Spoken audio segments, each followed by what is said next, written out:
I froze in the doorway as the chandelier breathed overhead, my lungs stalling when I saw the chairman wearing my scarf, the same cashmere I had wrapped around a shivering stranger less than an hour earlier. He lifted steady blue eyes. "Welcome, Sergeant Reed," he said. "Shall we begin?" People ask for that moment, the tilt, the click, the world snapping into place. But stories like mine start where pride goes quiet in the back row at the VA with burnt coffee and a blinking number that never seems to move.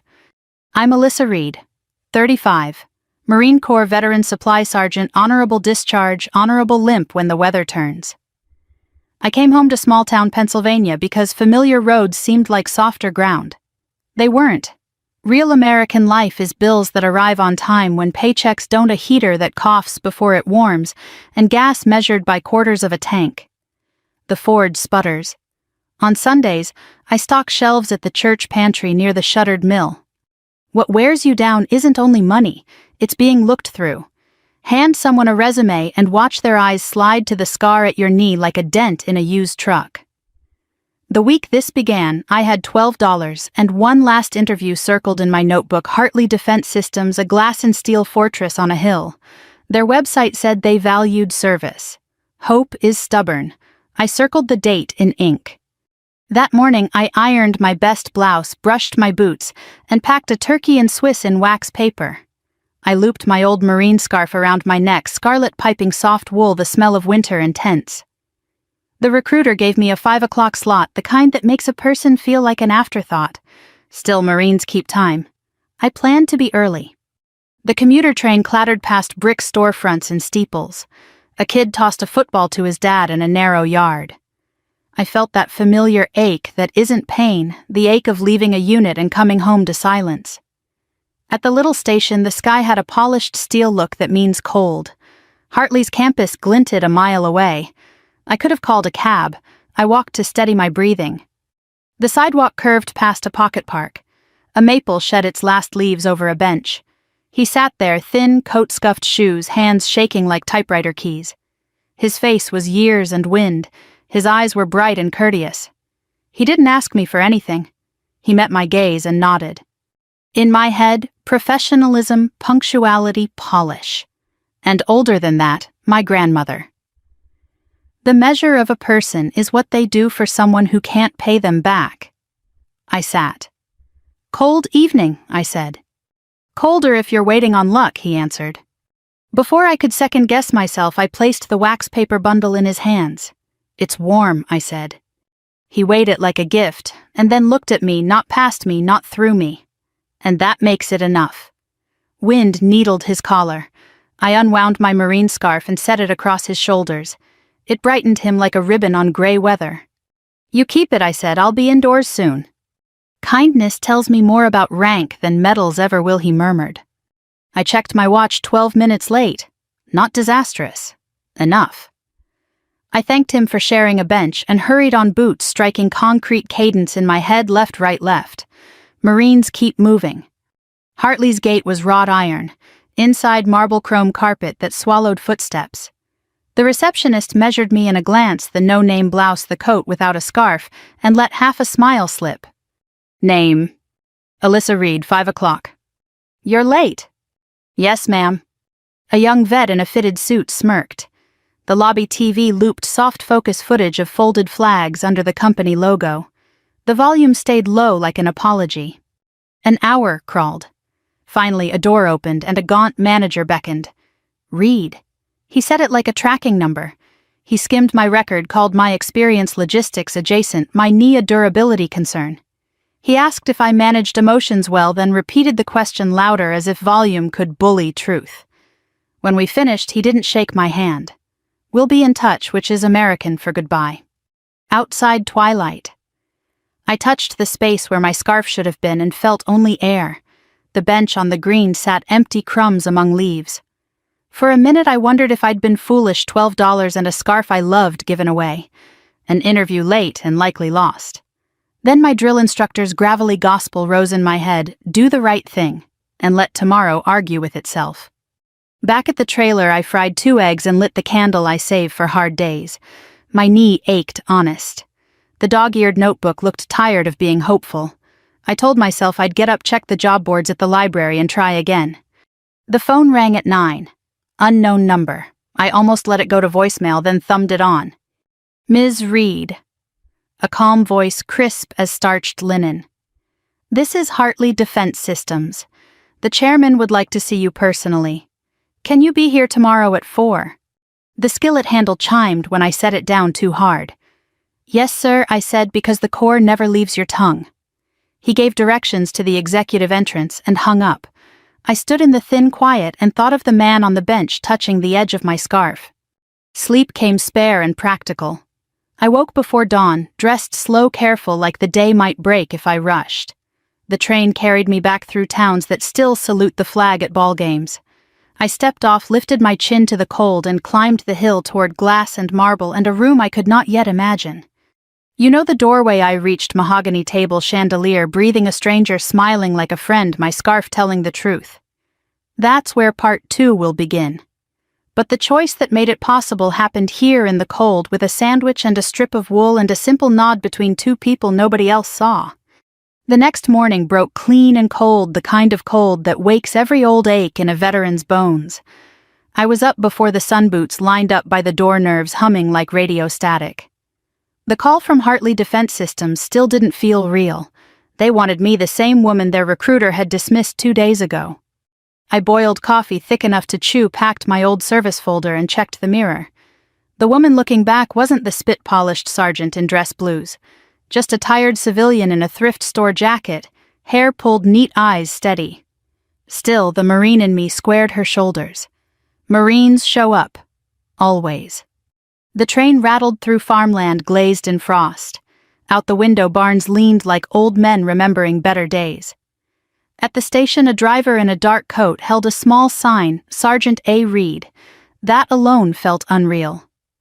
The last time I'd seen my name printed clean and official was on a deployment manifest. He didn't speak as we climbed the hill. Hartley Tower loomed ahead, steel glass and money. The flag out front snapped in the wind, spotless. Inside, the same receptionist from before stood straighter when she saw the driver escort me. Her tone had lost its acid. Good afternoon, Ms. Reed. The chairman is expecting you. I followed a quiet hallway that smelled faintly of lemon polish and power. The elevator doors closed with a hush, rising past mirrored floors. At the top, a single corridor stretched toward a set of heavy oak doors. My pulse kept rhythm with the elevator's hum. When those doors opened, I braced for a boardroom full of strangers. Instead, one man sat behind a wide desk, sunlight pouring over him. Clean-shaven, now suit-pressed eyes, the same clear blue I remembered from the park. My scarf, my Marine scarf, lay draped over the chair behind him like a banner. Good afternoon, Sergeant Reed, he said, voice deep but gentle. Please sit. I couldn't move for a second. Sir, we met, I managed. He smiled. Yes. You gave me your lunch and your warmth. I thought it only fair to return both. I sat because my knees didn't trust standing. He introduced himself as Jonathan Hartley, founder and chairman, son of a Korean War vet, widowed nearing 70. He told me he occasionally left the tower in plain clothes to see how people treat those who have nothing to give back.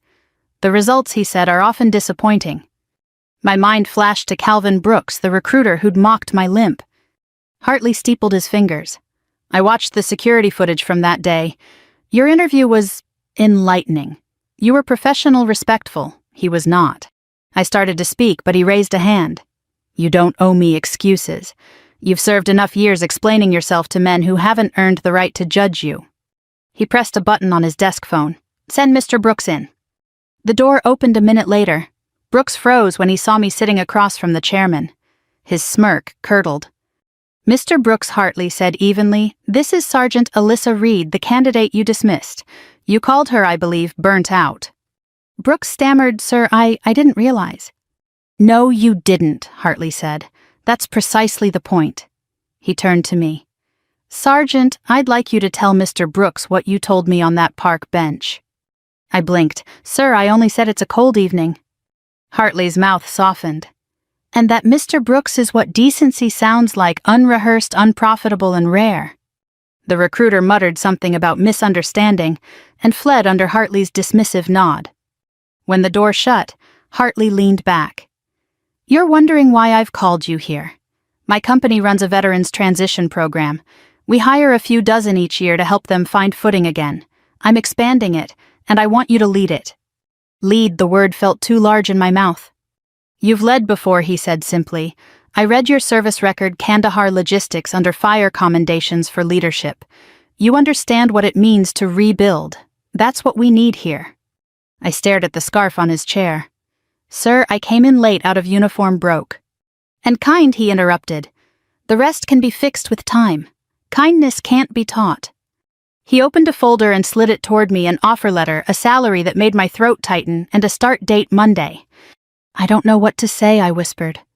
He smiled again, faint lines deepening around eyes that had seen their share of wars. Say you'll show up. Marines do that better than anyone. We shook hands, firm, human, equal.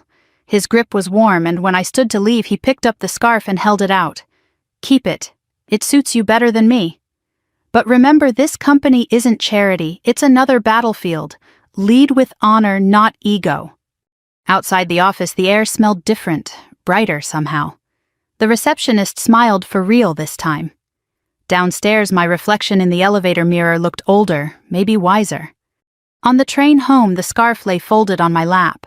The sky over the fields turned gold, and I thought about the old lesson they drilled into us at Paris Island. The real test comes when no one's watching. That night I wrote in my notebook not about survival, but about purpose. Tomorrow I'd buy groceries without counting change. I'd call my mother, and I'd make sure every vet who walked into Hartley Defense felt seen. I didn't know yet that the hardest part wasn't getting the job. It was learning what to do with the power to change things, and how revenge handled right could look an awful lot like justice. When I walked back through those glass doors the following Monday, I felt like a ghost visiting a life that used to belong to someone else.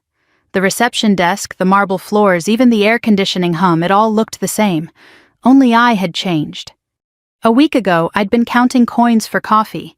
Now the same people who once ignored me stood a little straighter when I passed. It's strange how respect shows up only after someone else vouches for you. Mr. Hartley's assistant, a young woman with the alertness of someone who'd worked under him for years, led me to a modest office with a desk, a computer, and a view of the factory floor. He said you'd want to see how things really work, she explained. Below, engineers in safety vests moved between machine sparks flying in blue arcs. The sight steadied me. It looked like duty, like motion with purpose. That morning, Hartley introduced me to the staff as the new director of veteran integration. Some clapped politely, others whispered. He ignored both reactions. Sergeant Reed here will ensure this company honors the people who made its success possible, he said. Then turning to me, show them how Marines lead. I nodded, heart thudding, yes, sir. Afterward, I met my small team, 3 veterans, 2 civilians. One was Tom Delgado, Army mechanic, sharp-tongued and loyal. Another Sophie Tran, Navy medic with eyes that missed nothing. They looked at me cautiously. I looked back with the same. Trust doesn't come issued like gear. You earn it one day at a time. The first week was pure firefight. Files stacked requests from vets waiting months for callbacks funding questions no one had answered. The previous director had treated the program like a publicity photo. I decided to turn it into a mission. Start simple, I told the team. Find every veteran we've hired and ask one question. What do you need to succeed here? By day's end, we had a pattern: lost paperwork, missed pay raises, supervisors who didn't understand service culture. I wrote a report that night, careful, factual, but honest. When I dropped it on Hartley's desk, he skimmed the pages, then said quietly, "That's what I hired you for." He looked older that evening, shoulders heavy. You know, Sergeant, when I came home from Vietnam, nobody said thank you. They said, "Why'd you go?" I promised myself if I ever built something worth a damn, I'd make room for people like you. I hesitated. You don't owe us that, sir. He smiled faintly. I do. We all do. It would have been easy to stay content, steady paycheck, real respect, but Marines aren't wired for comfort. So I pushed harder. We set up mentorships, counseling, job-matching workshops. We turned a forgotten floor into a training center. And the more we succeeded, the more resistance surfaced. The old guard executives like Calvin Brooks resented every change. To them, we were idealists spending their budget on sentiment. One morning, Brooks cornered me in the hallway. "You're making us look soft," he said. "This company's about efficiency, not handouts." I met his eyes. Helping veterans succeed isn't softness, it's strategy. Loyalty pays dividends you can't calculate on a spreadsheet. He sneered. "You think Hartley's going to protect you forever? He's old. When he steps down, reality will bite." Maybe he meant it as a threat. To me, it sounded like a reminder nothing lasts forever. That week, Hartley called me to his office again. "They'll fight you," he warned. "They'll call it charity, inefficiency, sentimentality. Let them. You've seen worse." I grinned. "Yes, sir. I've had sand in my boots and mortars in my ears. Office politics don't scare me." He laughed, then coughed, the sound deep and rough. "Good answer. Keep that fire."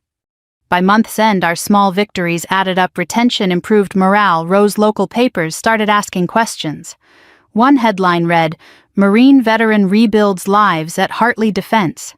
It embarrassed me, but Hartley framed it in the lobby anyway. One evening as I packed up, I saw him standing by the window, the sunset drawing lines across his face. My scarf was around his shoulders again. "You ever wonder," he asked, "why people only notice goodness when it's dramatic?" I shrugged. Maybe quiet decency doesn't trend. He smiled. "Then let's make it trend here." Over the next months, he mentored me with the precision of a commanding officer. He taught me how to read balance sheets, negotiate contracts, disarm egos. Leadership, he said, isn't barking orders. It's convincing people the order was their idea. But beneath his calm, I sensed something changing, tiredness he couldn't hide. Once I found medication bottles on his desk. When I asked, he waved it off. "Old engines misfire, that's all." It wasn't. I knew that look, men trying to stay strong long after their bodies issued new orders. By early spring, the boardroom whispers grew louder. Rumors said Hartley was grooming me to take over the entire foundation arm of the company. Brooks and his allies didn't like that. I'd become their living reminder that humanity had consequences. The confrontation came on a Thursday. I walked into a meeting to find Brooks presenting a cost review that gutted our program's budget. Hartley listened without expression until Brooks finished, then turned to me. "Sergeant, read your rebuttal." I stood heart steady. "Sir, cutting this program saves less than 1% of annual revenue. The goodwill, loyalty, and skill retention it generates are worth far more. If we abandon these veterans, we abandon the values your company claims to stand for." Brooks rolled his eyes. "You're sentimental." Hartley's reply was soft but lethal. "And you, Mr. Brooks, are dismissed." Gasps filled the room. He looked at me, then weary but proud. "You keep fighting like that, Sergeant. The world needs reminders that compassion isn't weakness." I wanted to argue to say he needed rest, but his eyes told me he already knew time was short. When the meeting ended, he pressed a small card into my hand. "If I'm ever not around," he said, "call this number. The foundation will need you." I didn't know that number would soon change my life again, nor that my quiet revenge against the doubters was only beginning. 2 weeks later, I learned that even victories come with silence attached. Mr. Hartley stopped coming into the office. His assistant said he was working remotely, but the lie hung in the air like cold smoke. I sent an email checking in, no reply. Then another. Nothing. When you've served long enough, you recognize the sound of things ending. It's quiet, like a tent zipper closing for the last time. Then, one Tuesday morning, the intercom buzzed. "Sergeant Reed, please come to the 18th floor." That was the executive suite, the floor where decisions got made and people got forgotten. I rode up with a knot in my chest. The doors opened to a view of the city, gray, proud, distant. Waiting by the conference room was a lawyer in a suit so sharp it could cut glass. "Ms. Reed," he said with a rehearsed smile, "Mr. Hartley has taken medical leave. I represent the board during his absence." My pulse skipped. "Is he all right?" "Stable," he said, which is corporate code for not your concern. He asked that you continue your work. In the meantime, we'll be reviewing all programs for cost efficiency. That word again, efficiency. The same knife Brooks had used. They started trimming immediately. Supplies delayed, training, postponed, pay raises frozen. My team watched our progress unravel piece by piece. Tom slammed his coffee mug down one morning. "They're trying to bury us." "Then we dig back up," I said. But truth is, it hurt. Every veteran who walked through our doors reminded me of myself before the scarf before Hartley. Men with steady eyes and broken backs, women who still folded their laundry like inspection day. They deserved more than corporate thrift. I called Hartley's number. His aide answered in a whisper. "He's in hospice, Sergeant.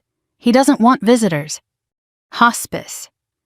The word hit like a mortar I didn't see coming. I drove home through sleet hands, white on the wheel. In the glove compartment, the scarf waited, soft, red, patient. That night, I sat at my kitchen table drafting a letter. Not to the board, not to HR, to him. I thanked him for believing in decency when no one else did. I told him we'd keep the mission alive. I didn't expect an answer. The next morning, the receptionist handed me a sealed envelope. My name was written in strong, deliberate pen strokes. Inside, Sergeant Reed, if you're reading this, I've taken my last leave. You once said that Marines keep moving. I believe you. The world needs you to. When I first met you, I saw exhaustion in your eyes, but also fire. Don't let them extinguish it. You'll be contacted soon. Trust that. J.H. I folded the letter carefully, the paper trembling in my hands. Days passed. Then a call came from an unfamiliar number. Ms. Reed, this is Lawson and Myers attorneys for Mr. Hartley's estate. The chairman requested your presence tomorrow at 10 a.m. for the reading of his directive. Directive. That sounded more like a mission than a will. At the office, the atmosphere felt wrong, too polite, too still. The board members sat around the long table, all crisp collars and folded hands. At the head sat Mr. Lawson, the lawyer. He cleared his throat. Per Mr. Hartley's instructions, his final directive involves leadership of the Veterans Reentry Initiative. Whispers fluttered like paper. Lawson continued. Effective immediately, Sergeant Alyssa Reed is appointed Executive Director of the initiative with full operational authority. For a heartbeat, no one spoke. Then the chairman of finance scoffed. That's absurd. She's a mid-level hire. Lawson adjusted his glasses. His words were explicit. She leads. Or you explain to the press why you ignored a dying veteran's last wish. The room froze. Power, I realized, is quieter than shouting. It's simply knowing the next move before they do. After the meeting, I stepped into Hartley's office. The scarf was folded neatly on his chair, a single note resting on top. Keep building. Do not compromise compassion for convenience. You're in command now. I pressed the wool to my chest and let the tears come, no bugles, no medals, just gratitude and grief woven together. From that day forward, things changed. I had authority, but also a target on my back. The same executives who used to laugh now smiled too much. Of course, Director Reed, they'd say their teeth bright as knives. We worked harder. Sophie built a database to track every veteran's progress. Tom ran weekend workshops. I handled press interviews, something I never thought I'd do. We made the initiative visible, undeniable. 3 months in, we held our first major ceremony, 30 veterans graduating into full-time positions. The mayor came cameras too. When I spoke, I quoted, "Hartley kindness tells me more about rank than medals ever could." Applause filled the hall. For a moment I felt him there, old proud somewhere above the noise. Afterward, as people mingled, a man in an expensive gray suit approached. "You're doing impressive work," he said, offering his card. "I represent the Hartley board now. Some members have concerns about your approach." "Concerns?" "Your emphasis on emotional leadership. It's not scalable." I smiled. Neither is integrity. He chuckled politely, but his eyes were sharp. "Enjoy your moment, Sergeant. The world moves fast." He turned away before I could answer. That night, I sat in my small office light's low scarf draped over the chair. Revenge, I realized, doesn't always shout. Sometimes it's just existing well enough to haunt the people who doubted you. Still, fatigue crept in. Leadership is lonely terrain. I missed Hartley's gravel humor, his way of turning hard truths into orders that sounded like encouragement. I promised myself I'd keep his vision alive, but promises have a cost. And soon the same board that once ignored me would try to claim his legacy for themselves and strip the soul from everything we built. But they didn't know Marines. We fight best when cornered. By summer, the air in the building felt different, thick, rehearsed, too quiet when I walked by. You could tell when people had meetings about you, but not with you. The veterans on my team felt it too. Tom caught up to me one morning in the break room. "They're circling boss," he muttered, stirring black coffee. "Brooks's buddies. They want your program gone. Say it's too emotional for a defense company." I smiled because Marines don't flinch for the enemy. Then we'll give them logic numbers and results they can't bury. We worked through July heat sweat on our backs and purpose in our bones. We published success reports, 93% retention, 0 attrition, dozens of veterans promoted within 6 months. We sent the data to the board and the press. I thought that would be enough. I was wrong. They invited me to a review session on a Friday afternoon, the kind that sounds friendly and smells like ambush. When I entered the boardroom, the view behind the glass was so bright I could see my reflection on the table, a woman still standing straight still, Marine enough to salute the truth. The interim chairman, Mr. Harlan, adjusted his gold cufflinks. "Director Reed, we've reviewed your expenditures. Your program has exceeded its budget by 15%. "Because we added mental health counseling and emergency grants," I said. "It saved lives." Harlan smiled thinly. "We're not in the saving lives business, Ms. Reed. We're in defense manufacturing. Profit, not pity." Something old and cold rose in my chest, the same anger I'd swallowed when people stared through me at the VA line. "You're also in the Hartley business," I said. "He built this company on duty, not dividends." Murmurs spread. Harlan leaned forward. "Let's not romanticize him. He was a fine man, but his era's over. The board has decided to dissolve the Veterans Reentry Initiative and reallocate funding." I looked around the table. Some faces turned away. Others watched, waiting for me to beg. Instead, I nodded once. "Understood," I said evenly. "You'll get my formal response in writing." "Good. Keep it brief," Harlan said. I walked out without another word, my heels clicking like punctuation marks on marble. Back in my office, Tom and Sophie were waiting. "They killed it, didn't they?" Sophie asked. "Not yet," I said. "We still have the press, the numbers, and a promise." That night, I pulled Hartley's old letters from my drawer, the ones he'd written about the Foundation's charter. He had left one clause untouched, a legal provision tucked like a landmine in plain sight. Any philanthropic program demonstrating measurable veteran benefit cannot be terminated without public notice and approval from the acting director. I was the acting director. They couldn't dissolve it quietly. The next morning, I called a journalist from the Pittsburgh Chronicle who'd once interviewed us. "If I give you a story," I said, "will you print it if it's true?" "Depends how true," she said. "Documented true," I replied. By Monday, the headline blazed online, "Defense Giant Moves to Shut Down Veteran Jobs Program Despite Record Success." The phones in the executive wing rang non-stop. Harlan summoned me to his office, red-faced and trembling. "Did you leak this?" "I released a public notice as required by company policy," I said calmly. "It's in the charter. Maybe you should read it." He glared. "You're finished here." "Maybe," I said, "but you'll have to finish me in front of the veterans, the press, and every taxpayer who buys your stock." He didn't answer. He just stared, the kind of stare that's half rage, half fear of exposure. Later that evening, an email arrived from the same law firm that had handled Hartley's estate. "To Director Reed, subject emergency board meeting. Ms. Reed, per Mr. Hartley's directive. Any significant change to the Veterans Initiative must be reviewed by the Oversight Foundation established under his personal trust. The trustees will convene tomorrow morning. Attendance mandatory." The message ended with 3 signatures, one I recognized. When I entered the conference room the next morning, a hush fell. The trustees sat at the far end of the long table. In the center chair was a woman, gray hair, tied back, sharp eyes, a warmth that carried authority. "I'm Eleanor Hartley," she said, "Jonathan's sister." Every executive in the room stiffened. She gestured for me to sit beside her. "My brother told me you'd keep his promise. Let's make sure his company remembers it." What followed wasn't shouting. It was surgical. She cited the trust clauses, the PR fallout, the moral precedent. I added numbers, testimonies, data from our graduates. Harlan tried to interrupt twice. She silenced him with a look honed from decades of boardrooms. When the meeting ended, the trustees voted unanimously. The Veterans Initiative would not only continue but expand under the direct authority of the Foundation, permanently insulated from corporate cuts. The room emptied like a battlefield after surrender. Harlan walked past me, face the color of paper. "Enjoy your victory," he muttered.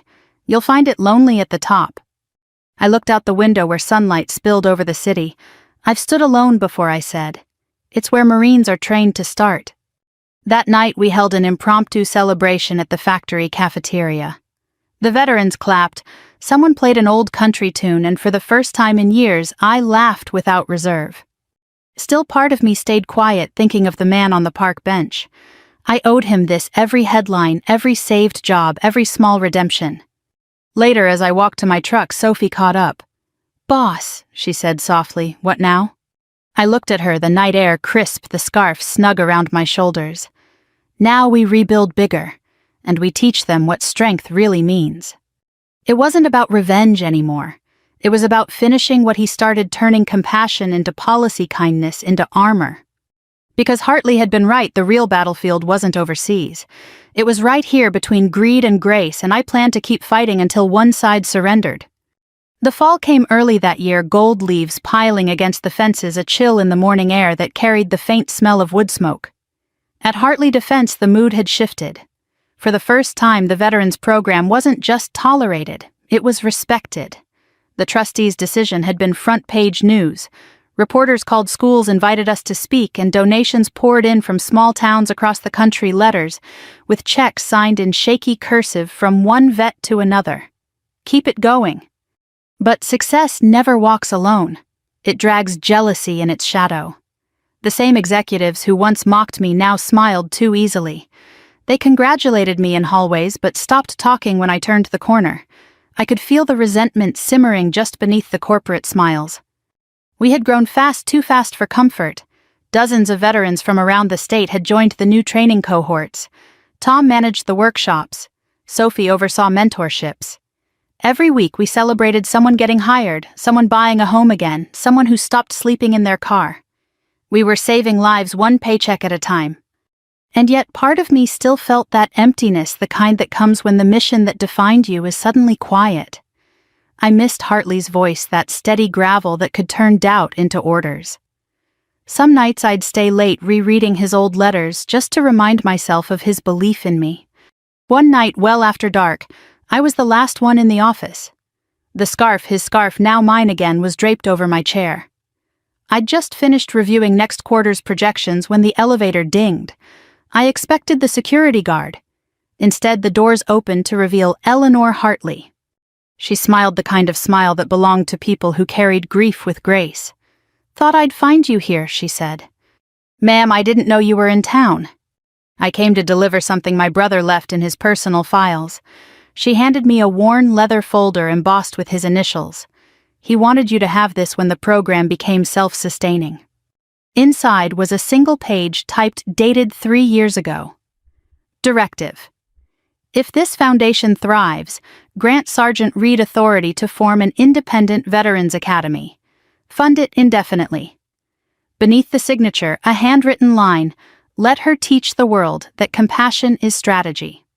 I swallowed hard. He planned all this. She nodded. Jonathan had a habit of preparing for goodness like other men prepare for war.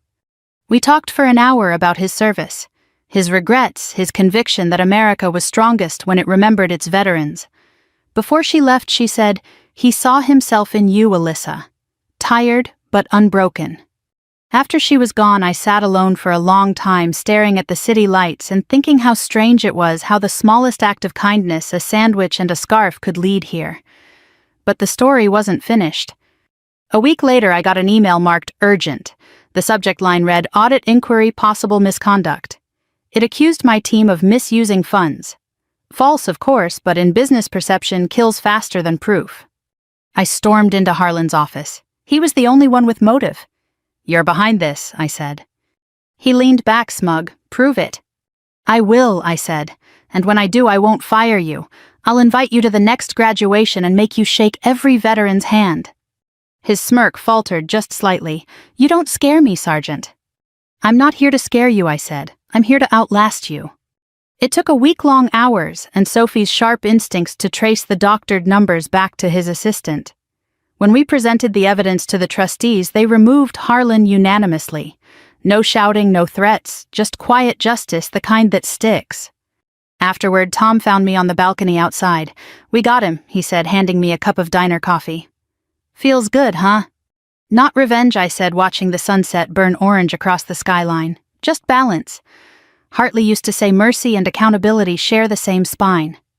That night, I went home to my small rented house on the edge of town. The neighborhood was ordinary kids' bikes on lawns, porch lights flicking on one by one. I liked it that way. It reminded me what we were fighting for. I lit the single candle I always used on tough nights and placed the scarf across the table. The red caught the glow, the threads warm and worn from years of use. In my notebook, I wrote 3 words under the day's date: honor, service, continuity. The next morning, I met the Board of Trustees to discuss Hartley's final directive, the Veterans Academy. We'd call it the Hartley Center for Service and Transition. It would be built on donated land outside Pittsburgh, a campus with classrooms, counseling offices, and housing for vets who needed a place to start over. When I presented the blueprint, Eleanor smiled through tears. "He'd be proud," she said. "You've turned his belief into infrastructure." Construction began in winter. Local volunteers showed up with tool belts and shovels. Veterans worked beside civilians. On the first day, I walked the muddy field where the foundation would stand and whispered to the cold air, "We're still moving, sir." By spring, the walls were rising. The main hall would bear a plaque reading, "In honor of those who gave more than we ever saw." On the far end, we planned a small memorial garden, nothing grand, just a bench under an oak tree. And that's where I planned to leave the scarf when the time came, not as surrender, but as a sign that his mission had found a new keeper. When the dedication day finally arrived, the mayor spoke, reporters crowded, and a band played the Marine Corps hymn. I stepped to the microphone, wind tugging my hair. I was a tired, jobless veteran once I began, voice steady. I thought I had nothing left to give. Then a stranger reminded me that decency is never wasted. Everything you see here began with a sandwich, a scarf, and a moment of kindness when no one was watching. People clapped softly, some crying. Among them I saw young veterans standing tall again, children waving flags, even a few executives from the company bowing their heads. Afterward, I walked alone to the garden bench and laid the scarf across it. "You can rest now, Mr. Hartley," I whispered. "Mission accomplished." But in truth, it wasn't over, not yet. The story had started with hunger, fatigue, and doubt. It needed to end with purpose and a message for everyone listening. Because kindness isn't just about what you give, it's about who you become when you give it. The following spring, the Hartley Center opened its doors to its first full class of veterans. The building smelled of new paint and coffee. The hallways echoed with voices that still carried the rhythm of marching cadence. We had classrooms, computer labs, a counseling wing, even a small flag garden outside where sunlight filtered through the oak leaves. Every morning I walked those halls early before the noise began and ran my hand along the wall where the words were engraved in steel. "Honor isn't a medal. It's what you do when no one's watching." That line, Hartley's line, was the heartbeat of everything we built. Our program didn't make headlines anymore. It didn't need to. Quiet success rippled outward. Veterans who once slept in shelters now wore hard hats, opened businesses, mentored others. The center became its own family, no uniforms, no ranks, just people trying to start again. One morning as I prepared to teach a leadership seminar, a young Marine named Cole stopped me in the hallway. Early 30s, still carried the edge of the battlefield in his eyes. "Ma'am," he said, "I almost didn't come. Thought I was done with people." "What changed your mind?" I asked. He hesitated. "Saw the article about you and Mr. Hartley. Figured if he could see something worth saving, maybe there's hope for the rest of us." I smiled. "Hope's part of the uniform here. You'll get used to it." He laughed, the sound brittle but real. Later that day, while reviewing paperwork, I found an envelope in my inbox. No name, just handwriting. I recognized instantly, Eleanor Hartley. Inside was a single photo, Mr. Hartley at the dedication ceremony I hadn't known she'd attended, standing near the back, scarf draped across his shoulders, eyes warm and alive. He'd been there all along, quietly watching. Beneath the photo, a note, "He believed you would finish the mission. You have." I don't cry easily, but that day I let a few fall, not for sadness but for completion. Weeks passed. The center ran smoothly. I gave lectures at local colleges, spoke at veterans' breakfasts, visited families of graduates. People asked if I ever planned to expand nationwide. Maybe I told them.